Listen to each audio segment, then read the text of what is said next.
Welcome back. In this section of the tutorial, I'm going to explain some basic processes that I use in preparing to free motion quilt my quilt sandwiches. So let me start with the type of needle and thread that I'm going to be using for this project. The needle type that I'm going to be using and the size is a Schmetz.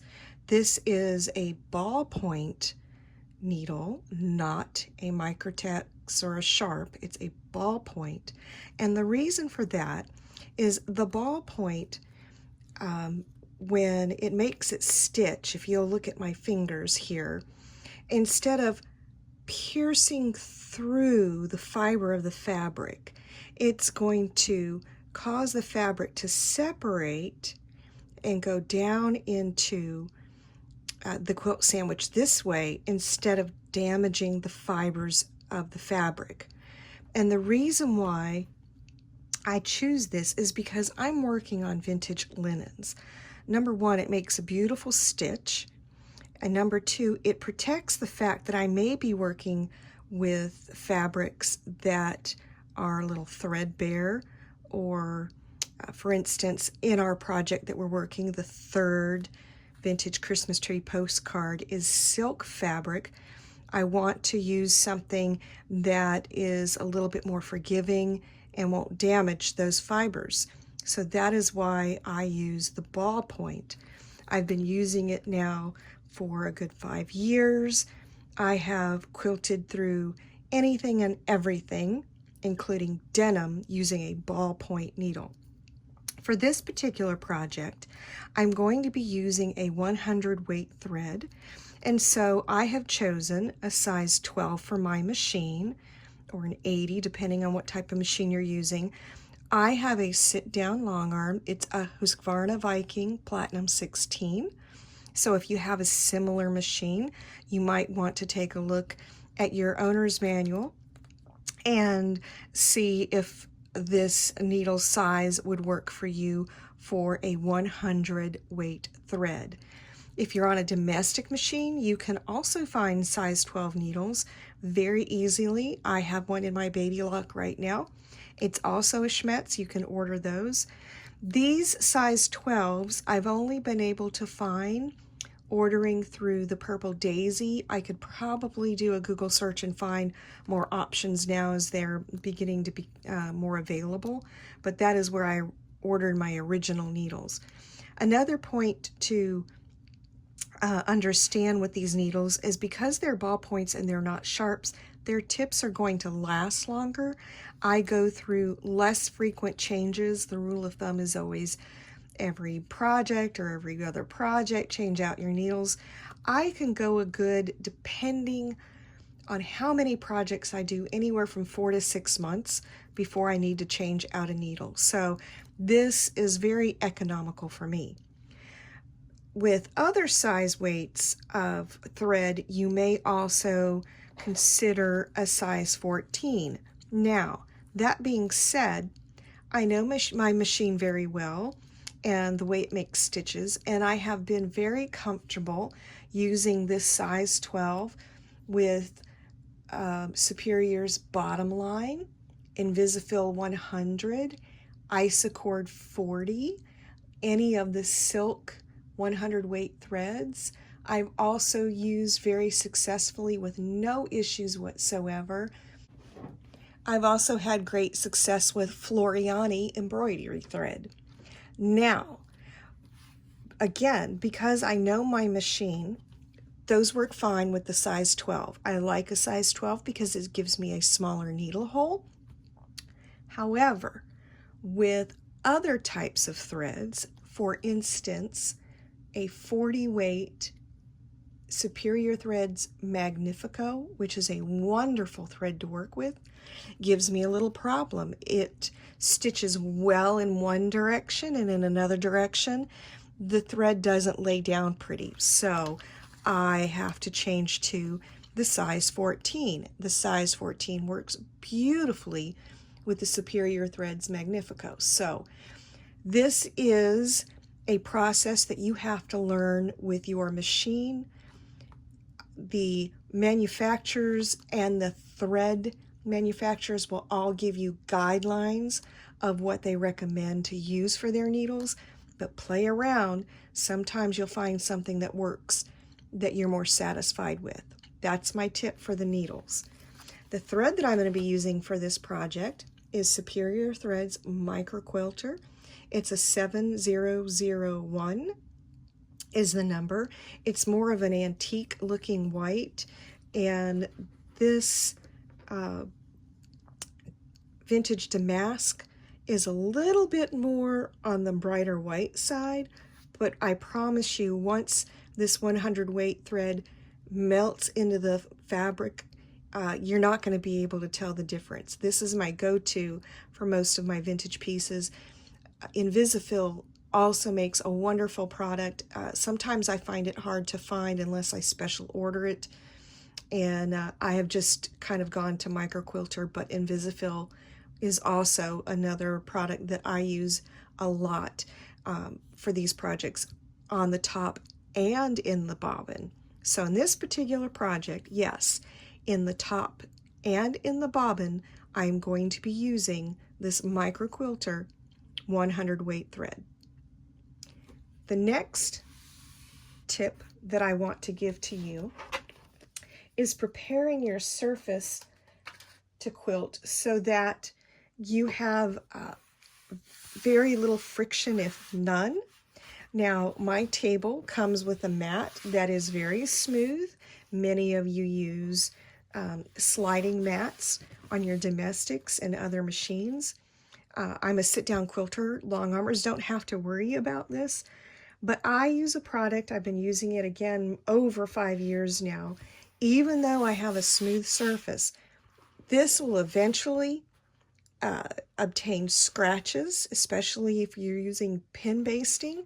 You can scratch the surface here, and over time it may have a buildup that you're not aware of if you're not cleaning it frequently. And the product that I like to use is this silicone spray made by Sullivan's. I can find this product on Amazon is where I ordered it. It's a dry silicone spray. It will not harm your fabric. So I always like to give my work surface a quick spray. It will not hurt your needle or your foot. And then I have a dedicated batting that I use, and what I like to do is I like to go around and give everything a good wipe down and kind of rub that in. And you can hear how and see how easily that batting moves around now. And that is how I prepare my work surface before I work on a project. Let's get started on the actual quilting. All right, let's talk about the quilting process that I'm going to use here.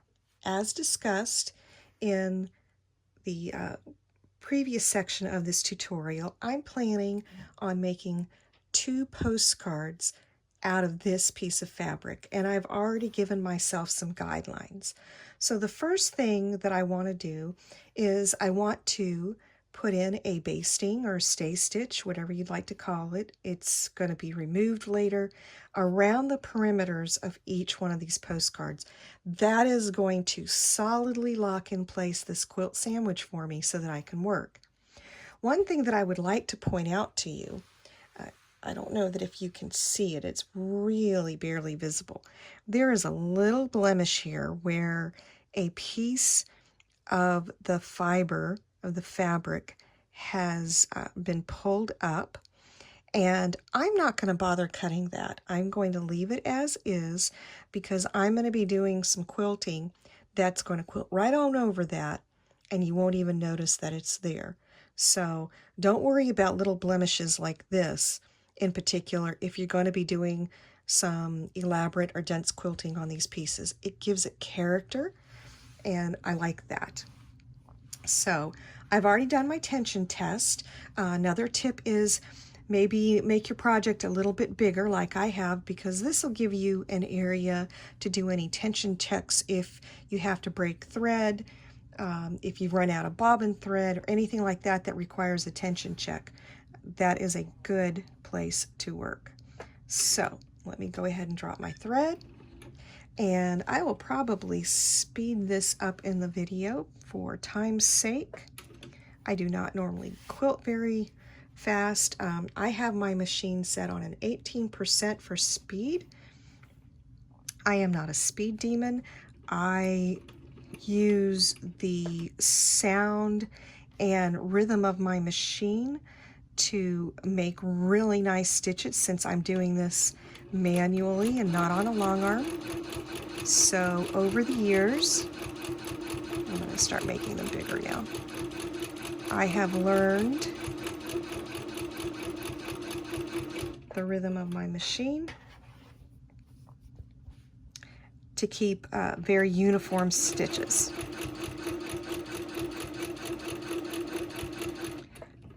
At this point, I'm going to go ahead and go down.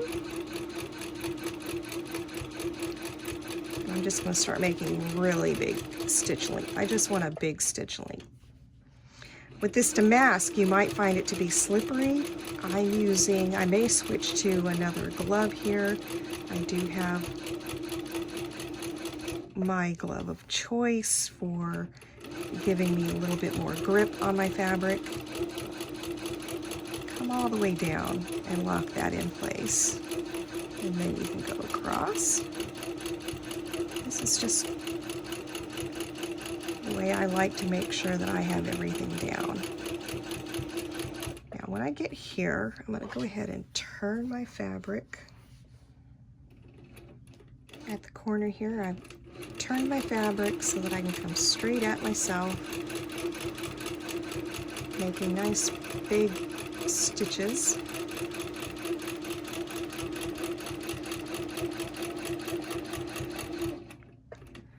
Turn the corner again. I'm just going to travel as close as I can next to those stitches that I've already made. And I'll finish all the way around here. I'm going to go ahead and speed up for the sake of time.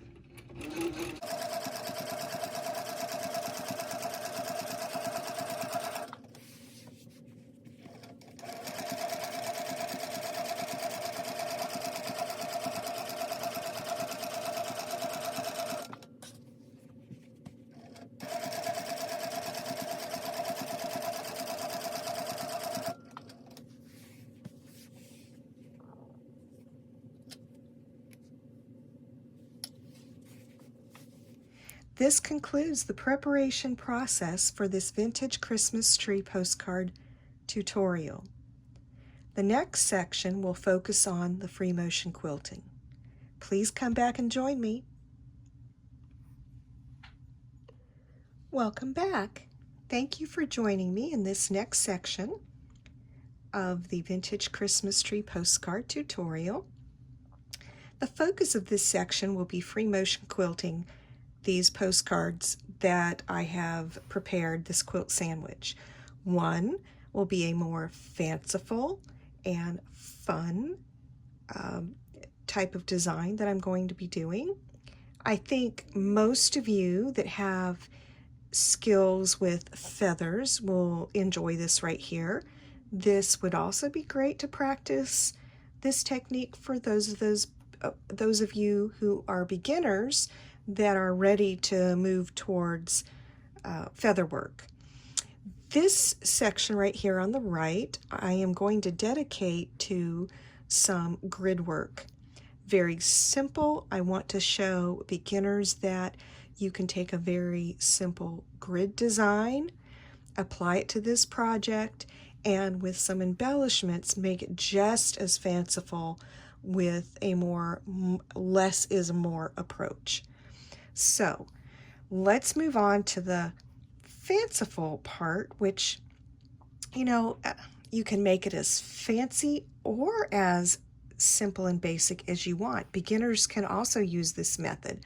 I'm going to be throwing in some feathers, but if you like to do more modern type of quilting, you can definitely adapt this, modify it to the way you like to quilt. So I am going to be turning my quilt sandwich this way because I am going to be quilting across the postcard. So if the postcard were here, the designs are going to be running on the horizontal, not on the vertical. Okay, so it's just simpler for me to, with a small project, I can simply turn it in the direction that I want. I'm going to go ahead and put my needle down, and I'm going to start in the center. You can start wherever you are. This is basted down, so this is really up to you on how you want to make your own design. I'm just throwing this out here. So what I want to do with feather work, I want to go ahead and make my basic spines for my feathers. And I am just going to start, I'm going to tack my thread down, and I just want to go in and make a nice wavy curve.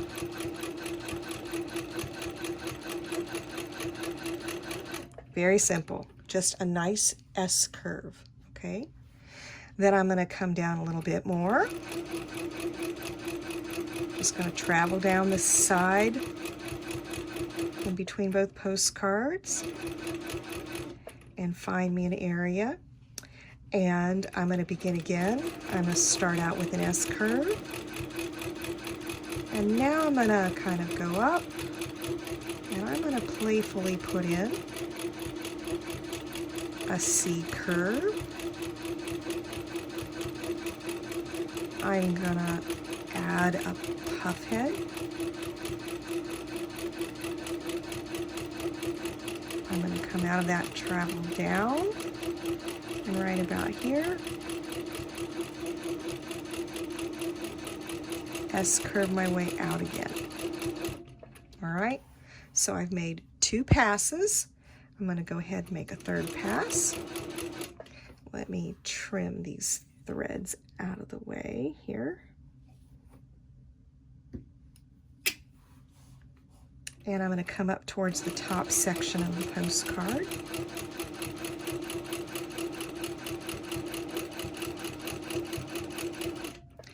And I'm going to try and do the opposite with my S curve. Instead of coming to the right and then to the left and then to the right, I'm going to work from the right into the left. Or I think I said that wrong. I'm going to work from the right to the left. You'll see what I'm going to do. There we go. And again, I'm going to go ahead and go into a C curve. And for fun, I am going to add a ribbon end, come back around, traveling, and then add again, and just a nice wavy curve out. All right, so I've given myself 3 different spines to work with. You can add more if you want. If you don't want to do feather work and you just want to make wavy swirls and curves, that's fine. It's your project. I'm just going to show you what I'm doing with this particular one. All right, so since we're down here, let's start with this spine. And I'm just going to do some fun feathers.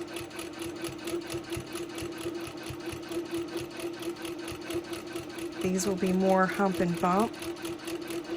I'm going to add a little detail to that. And I'll keep it, it's going to be a free-form feather.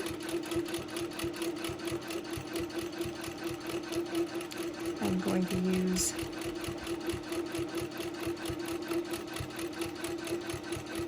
a little bit of scale. Try to keeping it scale about the same, but I'll throw in a smaller or bigger feather if I feel the need. Like right now, I want to go in and give myself a little bit bigger feather.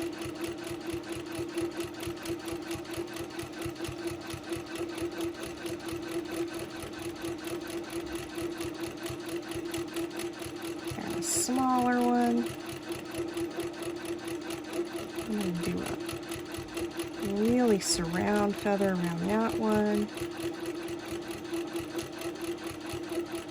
I'm going to build these feathers on the back of that large one I did.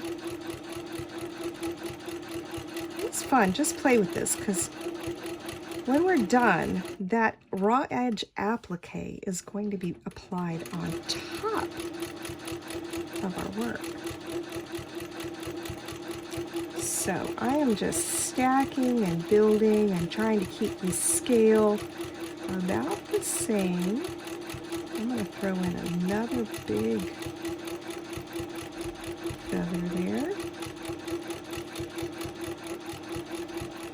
And I'm using really sharp, tiny hook feathers to come back so that I'm not having to travel down the feather every time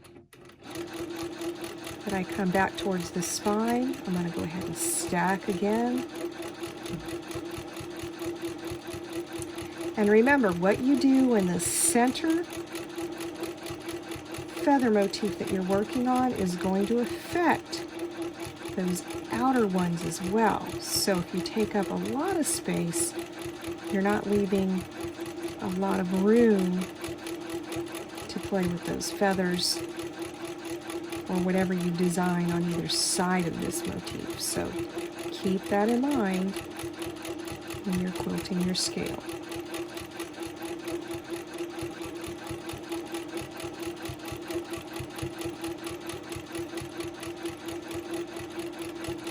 And I'm just going to run this right on past my registration mark for the end of that postcard. I'm going to find my spine, and now I'm going to come down and give myself a double spine. And we've ended. So you can now see the feathers that I've made. All right, here we go back down. We're going to come back this direction.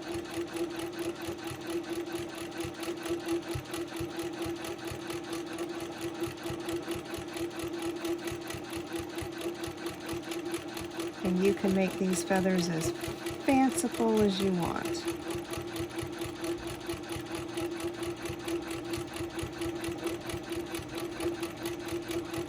I'm just using those really thin hooks to come back down and give some added texture. Keeping in mind the scale that I need and allowing room for anything that I'm going to be working on this right here, on that feather.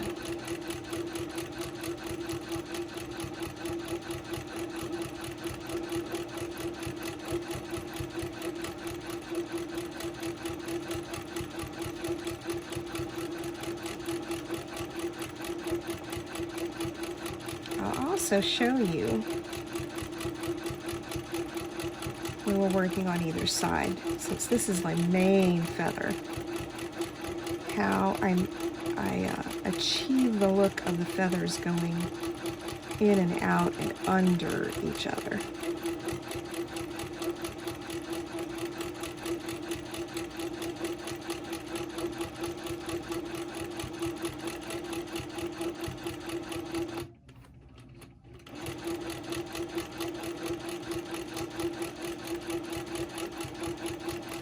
I love stacking and doing these really surrounding feathers. It just gives them, these freeform feathers, so much character.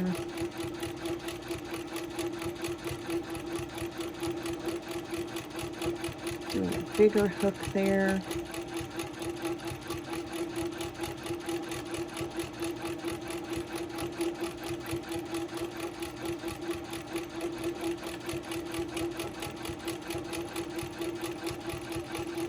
To the end.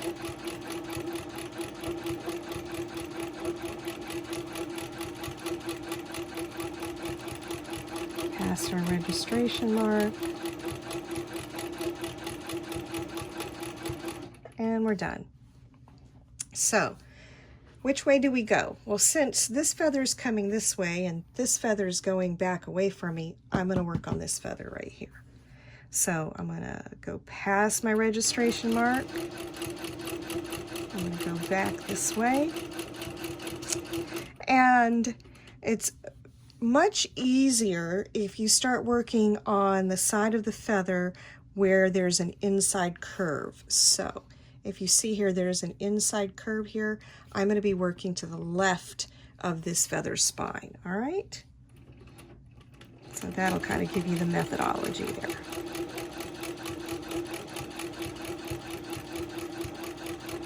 This one I'm going to have fun with. I am going to do some curls. I'm going to throw in different feathers. I'm going to stack. Have some fun. You can, feathers don't have to be traditional of just one type of feather plume. You can add in a variety.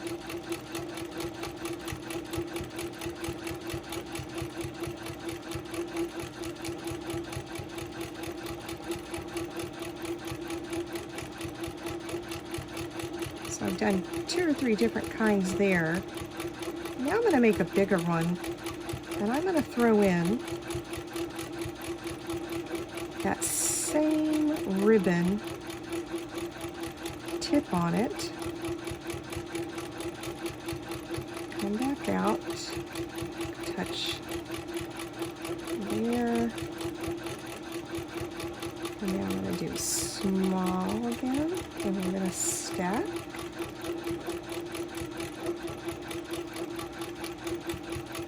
And I'm going to get myself ready. I do not necessarily have to go all the way into that C curve, that curve.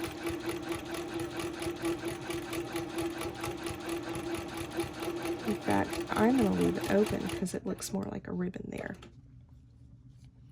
Now I'm going to come on top, and I have this outside right here. This outside of the ribbon I can quilt on and add feathers, and then I have the original spine. And the way we work these two together, because they are in a V shape, we're going to add a dividing feather.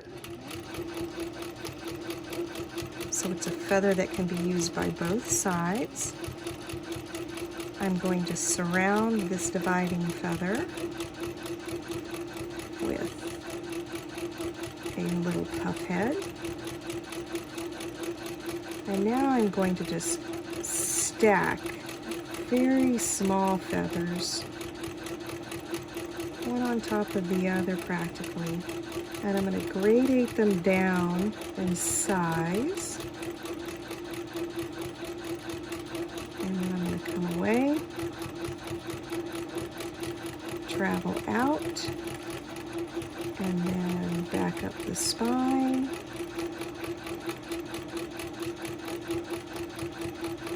Surround that dividing feather.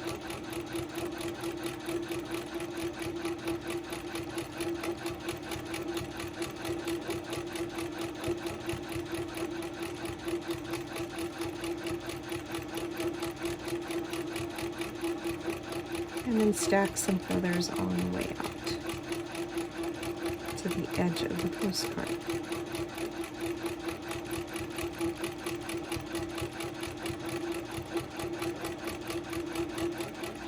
And out we go. So, if I pick this up for you, you can see the feather design that I'm working on. Again, I'm going to come back down, and I'm going to echo the original spine. That will give me that beautiful double spine. It just breaks it up.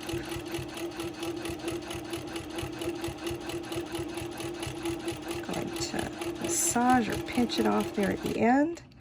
And now I'm ready to start on the right hand side of the spine. So now I'm going to have to deal with this right here, this feather that I've already made. So I'm going to talk you through how I would approach it, my methodology. So I'm going to start out with a big swirling ribbon end feather. And I'm going to barely touch that other feather from the center here. And now I can start stacking.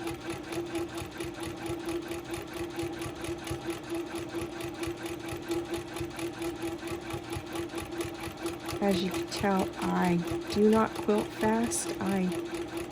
This is what I have found is best for me. I am not a speed demon. I like having control. To me, control is better. Here, I'm going to do a puff head and come out this way. Now, I can choose to go in and travel down, and I'm going to make a few feathers go behind this feather right here. And the way you do that is you're going to go up and arc like you're going to make a feather. You're going to touch. You're going to travel a stitch on this feather right here, and you're going to come down, and we're going to do it again.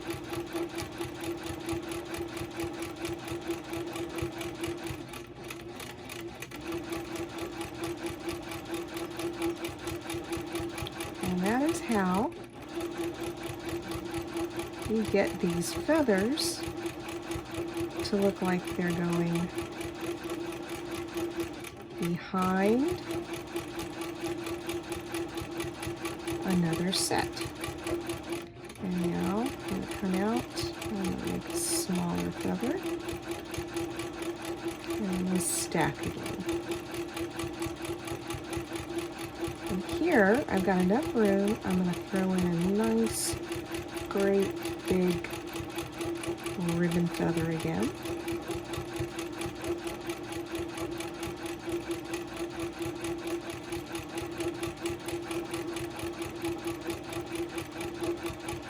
Right there, I'm going to travel, and there we go. And then we're going to stack again.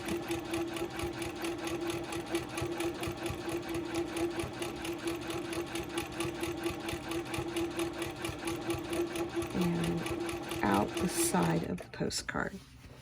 So now I've got two feathers side by side. I do have some negative space, but that can easily be filled in. I'm going to go ahead and travel down.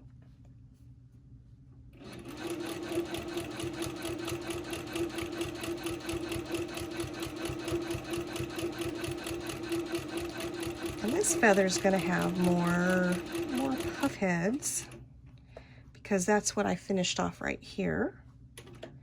And let's make it a little fanciful. So I'm going to make a big puff head coming into this corner.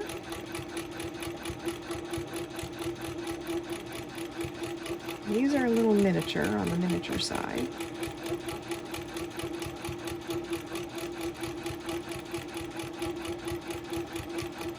I am going to stack and build around that puff head.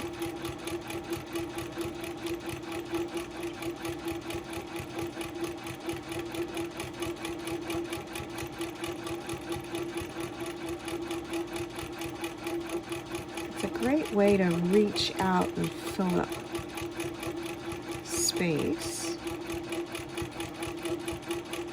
Do a little hook feather there. Okay, go back down and scale, because we're coming up on this original C curve that we made.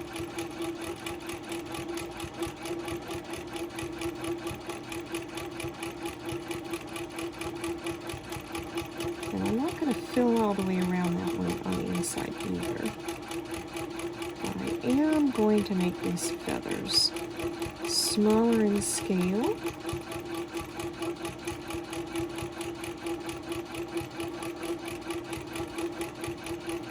I might go all the way in there. I don't know. I'm going to surround this in here. This is the fun about freeform feathers. If you don't have a... I like this very freeing way of doing things with projects. If you don't have to be mirroring everything, you can get creative, and it works.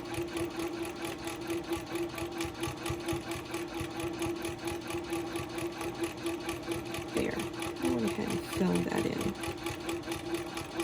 Okay, right here, where the V is between this C curve here and the spine going out, I'm going to do that division feather again.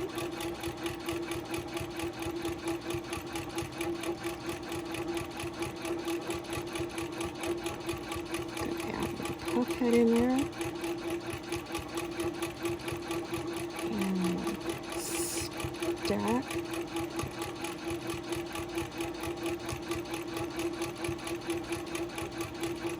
My goal here is not to fill this area. My goal is to fill this area right here. And I'm trying to do this without adding registration marks so that we don't have to do a lot of, hopefully not have to soak this one and have to block it. That is my goal. I may end up having to do that. But remember, these registration lines right here were made larger than the 5x7. So we'll just have to see when we're done what the shrinkage is from all the quilting, how that affects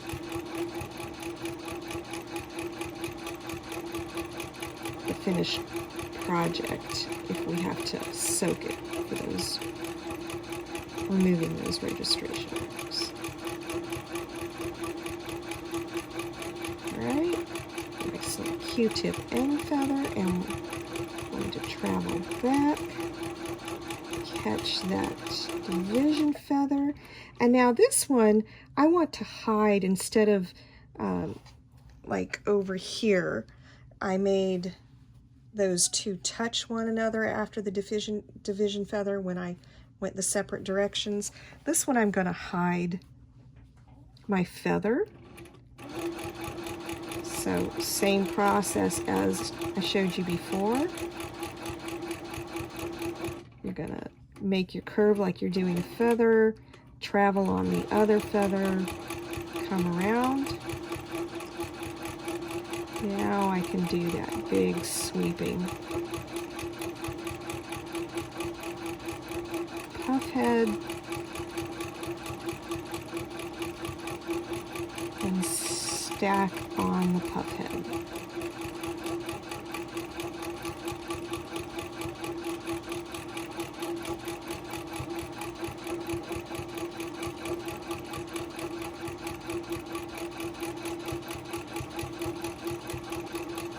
Nice little skinny hook feather there. And out. Okay, now we'll work on that double. I'm going to do it from the side view for you this time. And double spine. I'm working about a 1/16 to an 1/8 of an inch.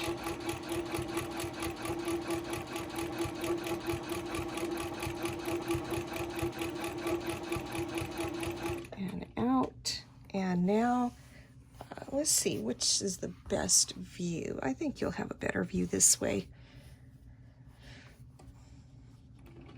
I can quilt from either direction, so it doesn't bother me. I'm going to fill in this space right here with a nice puff head.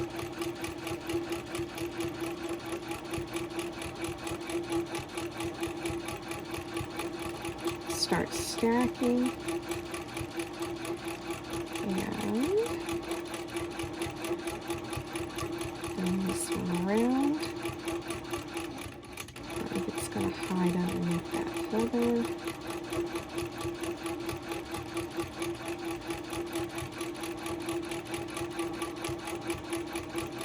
I'm going to make a few of of these hide underneath. I think it's just really pretty. It adds character, it adds some dimension.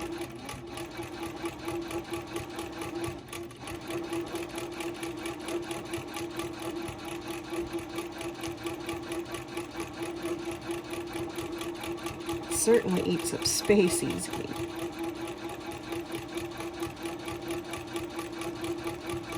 Okay, now we're going to go back to small feather. Trying to keep everything in scale, not to get too crazy.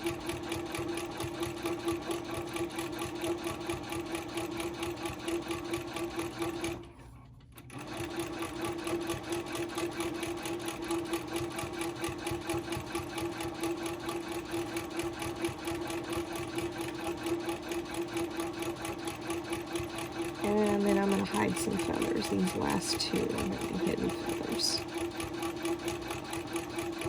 And easy and out the side of the postcard on that registration mark. All right, so here's what I have so far. I'm going to go ahead and bring my needle up so I can let you get a better look. I know it's hard on the white on white. And I'm not really giving a lesson per se in quilting, free motion quilting feathers. I just want to give you an idea of how I come up with the designs. So now that you see the feather works and the different type of feathers I threw in there, I'm going to go in and fill in this area right here, all these negative spaces, and get those all quilted down. I'll do that rather quickly and then come back and we'll start working on this section right here of the second postcard. All right, so I've decided from here on out, I'm going to go ahead and switch to a ruler foot. So let me do that and I'll be back. All right, I am back. I have changed out my foot to a ruler foot. And while I still have it out, I want to talk to you about the benefits of my glide foot, or a bowl foot, as some know it as. The reason why I use this foot is when working with vintage linens, I work with a lot of linens that have lace or embroidery. This helps me with being able to glide or coast over those beautiful handwork pieces without the worry of snagging or damaging them. You can definitely use other types of feet, excuse me, but this is the one that I like to use. It's also great for going over bulky seams. So if you have a pieced project, it'll handle those bulky corner seams where they all come in together. And it's also a great visual. You get a real good visual eyesight on everything that's going on while you're quilting.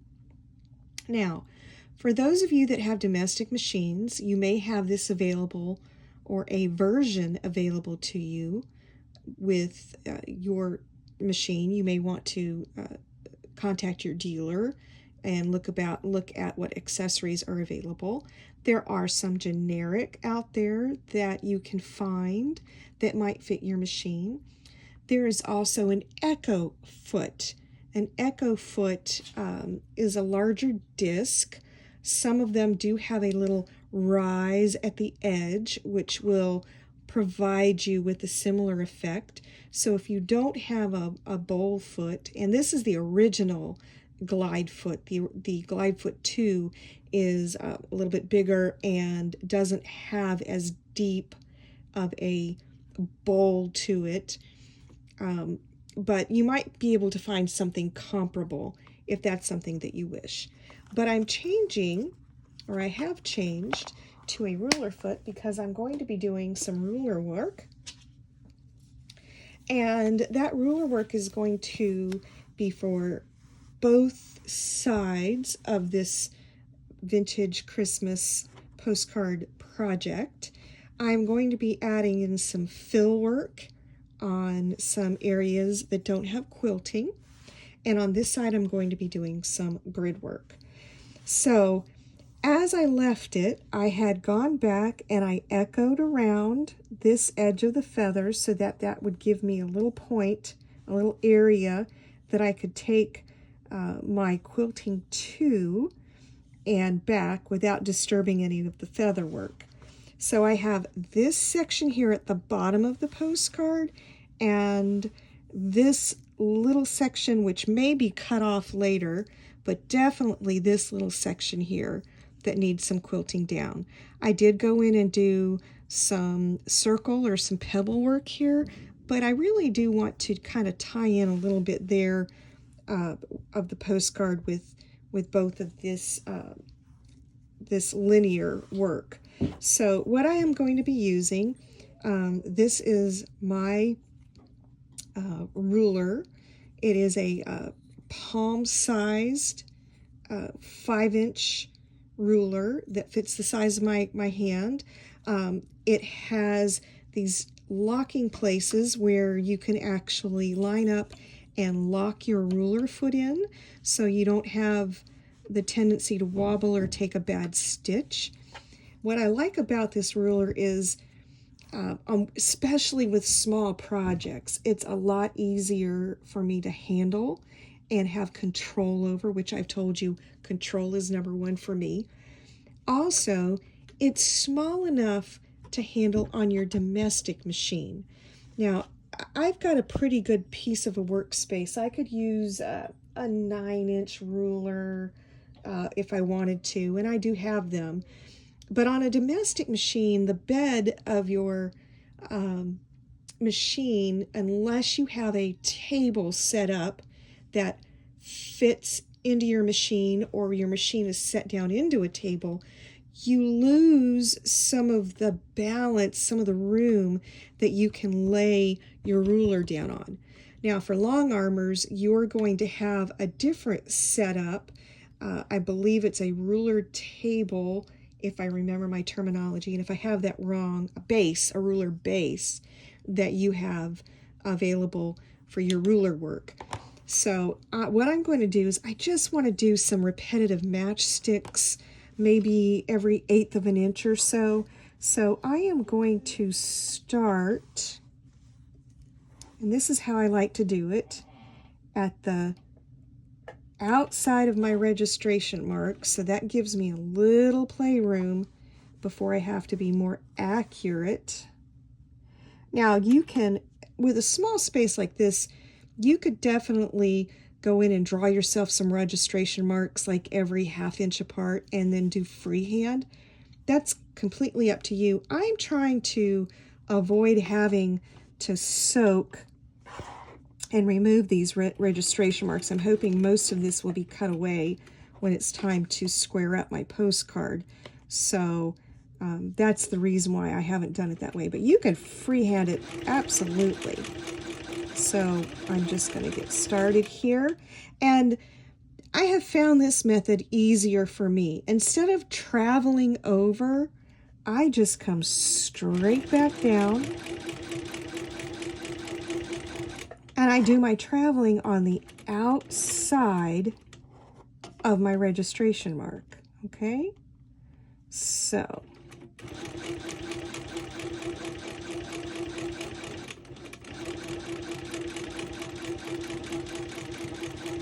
again, I quilt past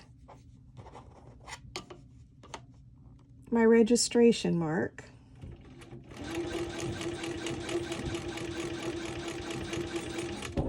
I quilt up and down. I need to hold a little bit closer to that needle. And so I'm going to go ahead and continue working on this for time's sake. And this ruler that I have that is available in my product line, and I'll provide all the links after the tutorial on tools that you see and where you can find them, has 1/8 of an inch registration marks, which is really cool. Because if you want to have accurate 1/8 of an inch marks, for any particular reason, which I think on the postcard looks really, really nice because it is something that you're going to visually be looking directly at. I think it's really cool. Now, I still love the organic look. And the organic look is when you are doing these lines free-handed, and they might have a little wiggle, or they might be on the diagonal a little bit, kind of like a stand of bamboo trees or a stand of trees in general. That they're not all straight reaching to the sky. They're going to have a little bend, and so that's what I mean by organic. So you might like that look. Again, this is your project. Once you're working on this, you make the rules. Nobody else dictates the rules. Just remember that. No quilt police here. And that's part of the artistic expression, is finding your own style. So I am going to continue on, speed up a little bit on the video for time's sake, and I'll get this done. And so there you have it. This postcard right here, the quilting has been completed, and I just love the finishing touch. If you notice on a lot of my postcards, especially when they are on the vertical and not the horizontal, that I love to put this matchstick edge at the bottom. It just puts a nice little finish. So now that we're finished with this piece, let's move on to this side of the postcard, and let's talk about some grid work. More specifically, we're going to do some on-point cross-hatching. So this particular postcard project on this side of my quilt sandwich, I've decided to go a very basic route that most beginners can do, whether you are doing it by ruler work or whether you take a type of marking utensil that will vanish or be soaked and removed and actually draw the lines out, and then free motion quilt stitch those yourself. Whichever method, you can use a stencil. There are just so many ways that you can put those registration marks down. I'm going to be using my hand palm ruler, and it comes with a 90-degree mark. Now remember, these postcards, if I haven't mentioned it before, I believe I have, they are 5 inches by 7 inches. And so from this point to this point, if you're doing on point and wanting to cross hatch, this is not a true square. So your cross hatching is going to look a little different if you're expecting it to line up just like you would with a square. So my rulers come with a 90 and a 60-degree mark, and so I'm just going to go ahead and start on a corner and make a basic pass for this crosshatch.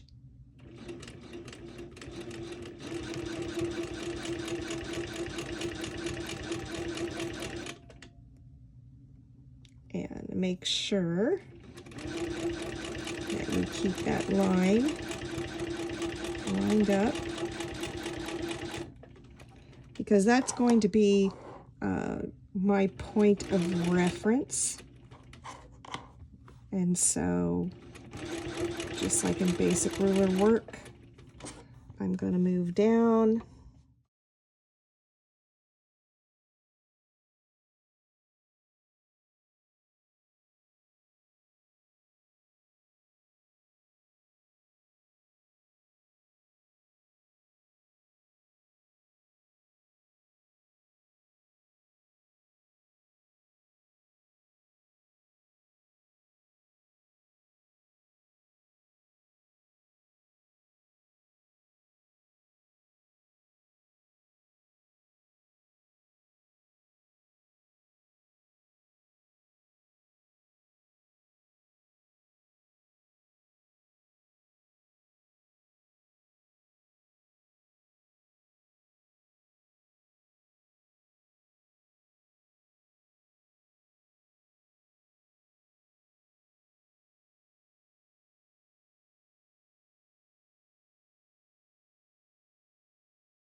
Welcome back, and here is the final product on the On Point crosshatch.